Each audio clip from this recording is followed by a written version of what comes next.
Hello student, आज हम start करेंगे स्टैंडर्ड कॉस्टिंग। हम स्टैंडर्ड कॉस्टिंग क्या है ये समझे, या स्टैंडर्ड कॉस्ट या the process of standard costing, इसका डिस्कशन करें। उसके पहले थोड़ा प्रैक्टिकल में डिस्कशन करूँ तो आई एम श्योर ये सब आपको वैसे ही याद रह जाएगा। मीनिंग डेफिनेशन क्या है वो आपको वैसे ही याद रह जाएगी। चलो पहले हम थोड़ा डिस्कशन कर लेते हैं स्टैंडर्ड कॉस्टिंग रिगार्डिंग, फिर देखते हैं। एंड आई एम श्योर वो आप यहाँ पे थोड़ा ध्यान रखिए, वो आपको याद रह जाएगा। एक मैन्युफैक्चरिंग कंपनी है एबीसी। आपको पता है कोई भी कंपनी होती है तो उसमें डिफरेंट डिफरेंट डिपार्टमेंट्स रहते हैं। समझो एक डिपार्टमेंट है प्लानिंग डिपार्टमेंट, एक डिपार्टमेंट है परचेस डिपार्टमेंट, एक डिपार्टमेंट होता है जहाँ पे प्रोडक्शन होता रहता है, प्रोडक्शन डिपार्टमेंट। चलो एक ले लेते हैं, और सेल्स और भी होते हैं, लेकिन अभी इतना इनफ है समझने के लिए। प्लानिंग डिपार्टमेंट का काम ये होता है कि सब कुछ प्लान करना। प्लान करना यानी ये इन सब डिपार्टमेंट्स के लिए कुछ ना कुछ गाइडलाइन इश्यूज़ करते रहते हैं कि आपको ऐसे ऐसे ऐसे काम करना है। लेकिन काम ये लोग नहीं करते, काम ये लोग करते हैं। यानी हम इसे कहते हैं कि एक्चुअल परफॉर्म इनको करना है, या रिस्पॉन्सिबिलिटी सेंटर ये है। ये सब रिस्पॉन्सिबिलिटी सेंटर्स है, इनको तो सिर्फ प्लान करना है। समझो एक एग्जांपल लेके मैं डिस्कस करूं कि प्लानिंग डिपार्टमेंट उन्होंने ये सोचा है कि अगर हम जो यूनिट बना रहे हैं, जिस चीज़ का हम प्रोडक्शन करते हैं, उसका सिंगल यूनिट भी प्रोड्यूस करना होगा तो उसमें 20 किलोग्राम्स रॉ मटेरियल यूज़ होगा। और जो रॉ मटेरियल है वो आपको पर किलोग्राम ₹5 के हिसाब से मार्केट में से मिल जाएगा। समझना ठीक से, आई एम श्योर बहुत क्लियर हो जाएगा सब कुछ। तो ये था प्लानिंग डिपार्टमेंट ने सोच के रखा था। देखो मैंने बताया सोच के रखा था, मैंने यहाँ पे पूरे यूनिट की कॉस्ट नहीं ली, क्योंकि कॉस्ट पता है आपको, कॉस्ट में बहुत कुछ होता है। कॉस्ट में रॉ मटेरियल होता है, फिर वर्कर्स काम करते हैं सो लेबर, फिर ओवरहेड, ओवरहेड में दो part, fixed overhead, variable overhead. मैंने ये सब कुछ नहीं लिया अभी, फिर जाके आपकी कॉस्ट होती है। मैंने सिर्फ अभी रॉ मटेरियल की ही बात की है। सो इसका मतलब तो ये हो गया ना कि प्लानिंग डिपार्टमेंट ने ये सोचा था कि रॉ मटेरियल हमारा जो यूज़ होगा उसकी कॉस्ट कितनी होगी। अगर एक यूनिट बनाना है तो 20 किलोग्राम्स और पर किलोग्राम ₹5, यानी 100 रुपीज़ का मटेरियल यूज़ होना चाहिए। यूज़ होना चाहिए, जो मैं वर्ड बोल रहा हूँ वो सुनिए, यूज़ होना चाहिए।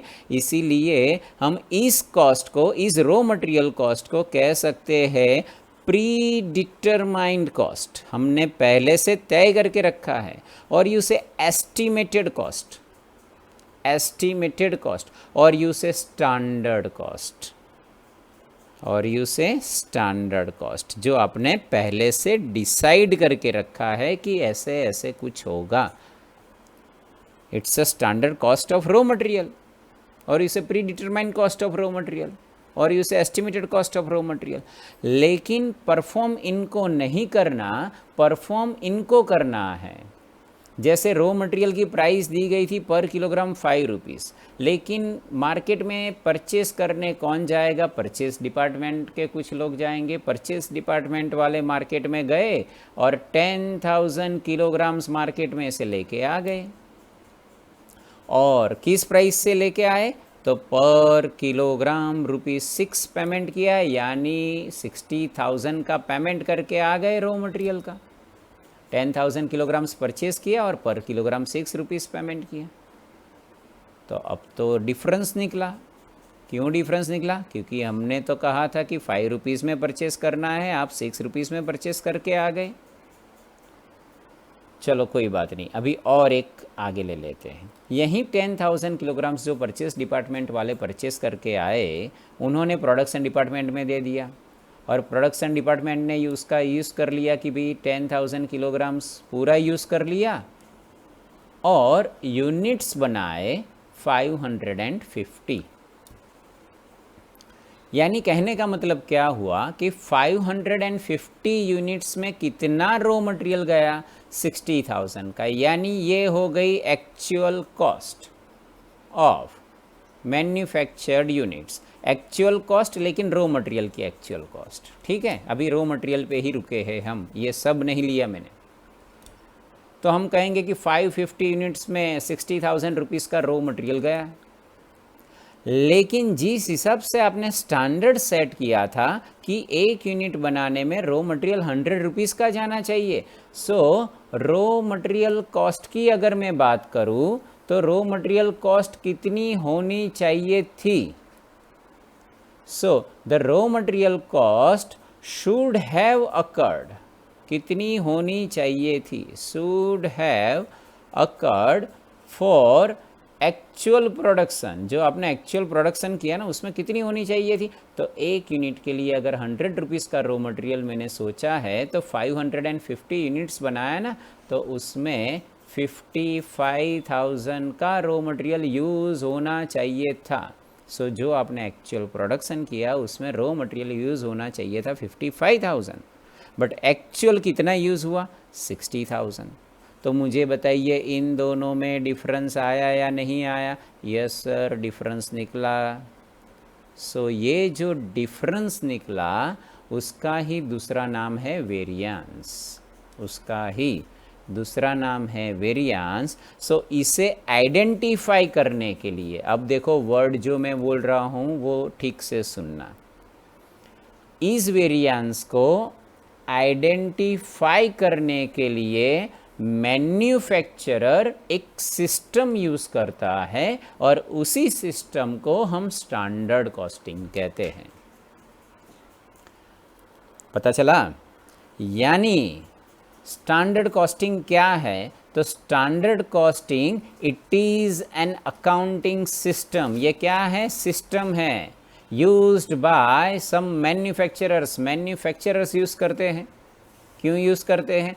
to identify the differences or variances, to identify the difference or variances between, किसके बीच में?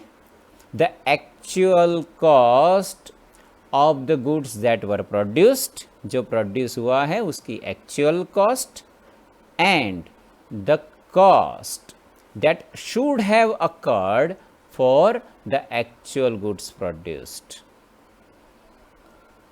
ओके सर, पता चल गया। स्टैंडर्ड कॉस्टिंग ये है कि आपने जो एक्चुअल कॉस्ट आपकी जो निकली, आपने जो प्रोडक्शन किया उसकी जो एक्चुअल कॉस्ट निकली, और आपने जो प्रोडक्शन किया उसके लिए कॉस्ट क्या होनी चाहिए थी, उन दोनों के बीच में जो डिफरेंस है उसको आइडेंटिफाई करने के लिए एक सिस्टम मैनेज की जाती है, और उसी सिस्टम को, उस अकाउंटिंग सिस्टम को हम स्टैंडर्ड कॉस्टिंग कहते हैं।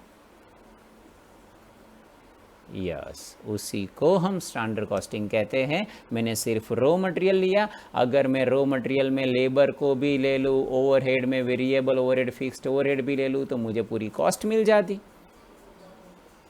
और इसीलिए टाइप्स ऑफ वेरिएंसेस की बात करें, टाइप्स ऑफ वेरिएंसेस, मैंने कहा ना प्लानिंग डिपार्टमेंट सबके लिए कुछ ना कुछ देता रहता है।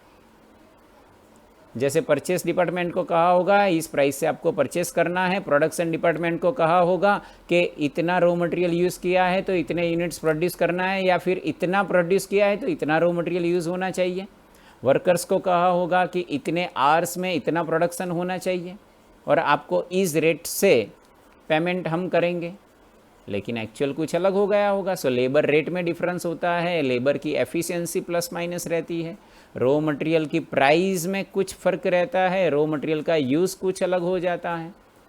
वैसे ही फिक्स्ड ओवरहेड भी आपने सोच के रखा होगा कि इतने फिक्स्ड ओवरहेड, इतने वेरिएबल ओवरहेड एक्सपेंस होंगे। इसलिए टाइप्स ऑफ वेरिएंसेस में एक होता है रॉ मटेरियल के वेरिएंसेस, एक होते हैं लेबर के वेरिएंसेस, एक होते हैं फिक्स्ड ओवरहेड वेरिएंसेस, एक वेरिएबल ओवरहेड वेरिएंसेस। फिर कॉस्ट में आप ऐड क्या करते हो, प्रॉफिट, तब जाके आपको सेलिंग प्राइस मिलती है।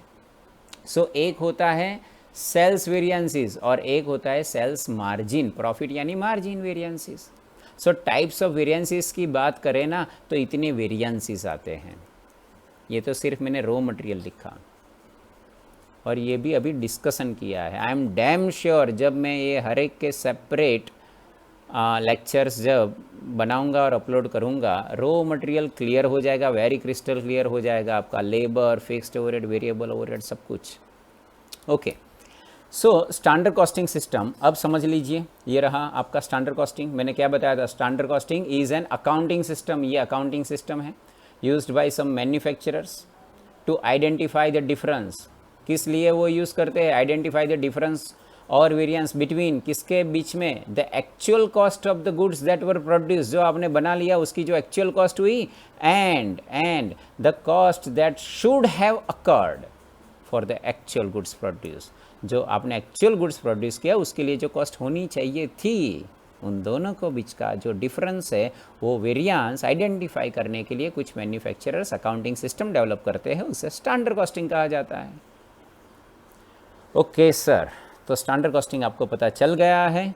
स्टैंडर्ड कॉस्ट क्या है, तो देखो ये हम स्टैंडर्ड कॉस्ट कहते हैं। स्टैंडर्ड कॉस्ट क्या होती है, तो कोई जो आप प्रोडक्शन करते हो उसके लिए पहले कुछ प्री डिटरमाइंड कॉस्ट आपने डिसाइड की होती है, या फिर सर्विस सेक्टर में हो तो सर्विस देने के लिए या कोई कंपोनेंट की कोई कॉस्ट आपने जो पहले से तय करके रखी है।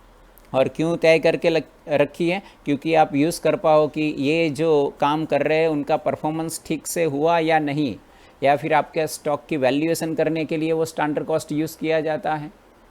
सो स्टैंडर्ड कॉस्ट के लिए अगर देखना है तो देखिए, the plant certified in management accounting, उन्होंने डिफाइन किया है स्टैंडर्ड कॉस्ट को इस हिसाब से, the plant unit cost of the product, आपके प्रोडक्ट की जो पर यूनिट कॉस्ट होती है वो जो आपने प्लान करके रखी है, और यूज ए कंपोनेंट और use a service produced in a period.